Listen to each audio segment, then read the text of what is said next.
गुरु ब्रह्मा गुरु विष्णु गुरुर्देवो महेश्वर गुरु साक्षात् परम ब्रह्म तस्मै श्री गुरुवे नमः। ओम नमो ब्रह्म दिव्यो ब्रह्म विद्या संप्रदायकतभ्यो वंशऋषिभ्यो महत्भ्यो नमो गुरुभ्यः। सर्वोपल्लवरहित प्रज्ञानघनः प्रकटधोर्ब्रह्मेवामस्मि। ओम नारायणं पद्मं शिष्यं शक्तिं च तत्पुत्रं पराशरं च व्यासं शुकं गौडपदं महान्तरं गोविन्दोगीन्द्रमथास शिष्यं श्रीशंकराचार्यमथास्पदपादं च हस्तामलकं च शिष्यं तं तोटकं वर्तिकामन्ना अस्मद्गुरुसन्ततो मानतोऽस्मि। श्रुतिस्मृतिपुराणानाम् आलयं करुणालयं नमामि भगवत्पादं शङ्करं लोकशङ्करं। शङ्करं शङ्कराचार्यं केशवं बादरायणं सूत्रभास्कृतो वन्दे भगवन्तो पुनः पुनः। ईश्वरो गुरुरात्मेति मूर्तिभेदविभागिने व्योमवप्ताय देहाय दक्षिणामूर्तये नमः। ओम श्री गुरुभ्यो नमः। हम लोग आज से गीता के 9वें अध्याय का अध्ययन शुरू कर रहे हैं। नारायण श्रीमद् भगवत गीता जी में जो 9वां अध्याय है बहुत महत्वपूर्ण है। क्यों महत्वपूर्ण है? तो इसमें कर्म का, ज्ञान का और भक्ति, ये तीन जो है सभी विषयों का विशद वर्णन है। इन तीन विषयों का अत्यंत विशद वर्णन है। अतः इसके प्रत्येक प्रकरण का बहुत ध्यानपूर्वक अध्ययन करना चाहिए। इस अध्याय में कर्म और उपासना के साधन बतलाते हुए तत्व ज्ञान को उसका फल बतलाया है। पहले फल और फिर उसके साधन का वर्णन करेंगे। 8वें अध्याय में अर्जुन ने भगवान से 7 प्रश्न किए थे।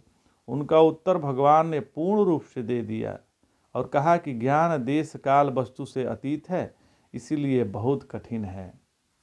अर्जुन श्री भगवान के उत्तर से तृप्त हो गया और जब उसका कोई प्रश्न शेष नहीं रहा तो अहेतुकी की कृपा करने वाले भगवान स्वयं कहने लगे। श्री भगवान उवाच इदं तु ते गुहितमं प्रक्षाम्यान् शूयवे ज्ञानं विज्ञानसहितं यज्ञात्वा भोज्यसे शुभात्। अर्थात श्री भगवान ने कहा कि तुम अदोषदर्शी हो। मैं तुम्हारे प्रति यह सबसे अधिक गोपनीय विज्ञान के सहित ज्ञान कहूँगा, जिसे जानकर तुम जन्म मरण रूप अशुभ से मुक्त हो जाओगे। भगवान अर्जुन से कहते हैं कि तुम असूया रहित हो, दूसरे के गुणों में दोषारोपण करने वाले हो, अर्थात किसी के निंदक या किसी से ईर्ष्या करने वाले नहीं हो। इसलिए मैं तुमसे गुह्य ज्ञान कहूँगा, क्योंकि तुम इसके अधिकारी हो। भगवान के इस कथन का आशय यह है कि यह रहस्य किसी अनाधिकारी को सुनाना नहीं चाहिए। इसी की पुष्टि अध्याय 18 के 67वें श्लोक में भगवान द्वारा कही जाएगी। वहाँ भगवान कहेंगे कि मेरा यह ज्ञान तप और भक्तिहीन पुरुषों को तथा जो गुरुजनों का सेवा न करता हो तथा जो मेरे सगुण रूप की निंदा करता हो, ऐसे व्यक्ति को नहीं सुनाना चाहिए। ऐसे लोगों को सुनाने से उसका विपरीत ही फल होगा। वे इसका यथार्थ रहस्य समझ नहीं पाएंगे। ऐसे मलिन अंतःकरण वाले अनाधिकारी तथा सवासनिक पुरुषों के लिए ही ज्ञान गुहितमम है। जो निर्वासनिक और शुद्ध अंतःकरण वाले हैं, उनके लिए तो यह प्रत्यक्ष और सुसुख है। साक्षात मोक्ष साधन का जो ज्ञान है वह क्या है? वह है यत्र नान्यत् पश्यन्ति नान्यथा शृणोति। जहाँ अन्य दर्शन नहीं है, अन्य का श्रवण नहीं है। विज्ञातार मरे के न विजानियात। वहाँ जो जिज्ञासा है उसी का नाम विज्ञान है। एक ज्ञान ऐसा होता है जिसको पहले जानिए फिर करिए तो वह लाभप्रद है। उसे केवल जान लेने से काम नहीं चलता। और एक ज्ञान ऐसा होता है कि पहले उसे जानिए फिर करिए तो वह लाभ प्रदान करता है। जैसे यज्ञ का ज्ञान, उसे केवल जान लेने से काम नहीं चलता। पहले यज्ञ को जानिए, फिर वेदी बनाइए, साकल इकट्ठा करिए, कुछ कंडिका करिए और विधि पूर्वक श्रद्धा से संपन्न करें, तब यज्ञ फल देता है। किंतु यहाँ जो प्रत्यक चैतन्याभिन्न ब्रह्म है, यह जानने मात्र से ही फल का, ज्ञान का फल प्राप्त हो जाता है। इसमें कर्म यज्ञात्वा भोक्षसे अशुभात संसारात, अशुभ माने संसार और उसका कारण अज्ञान। भगवान ऐसे ज्ञान सहित ज्ञान बतलाते हैं कि सब काल तो हो जाए, उसका अनुभव और संसार के कारण विद्या से हो जाए मुक्ति। यह अर्जुन को शविमुख करने के लिए, क्योंकि अभी तो उसे मरने मारने की बड़ी भारी क्रिया लगी हुई है।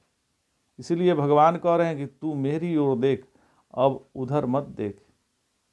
किसी ने किसी को मंत्र बतलाया, मंत्र लेने वाले ने पूछा, महाराज इसमें बोले कि स्वाहा बोलना है या नमः बोले, यह हमारे लिए फिट बैठेगा कि नहीं। मंत्र बताने वाले ने कहा, भैया गलती हो गई, सबसे बढ़िया मंत्र तो राम राम है, तुम उसी का जप किया करो।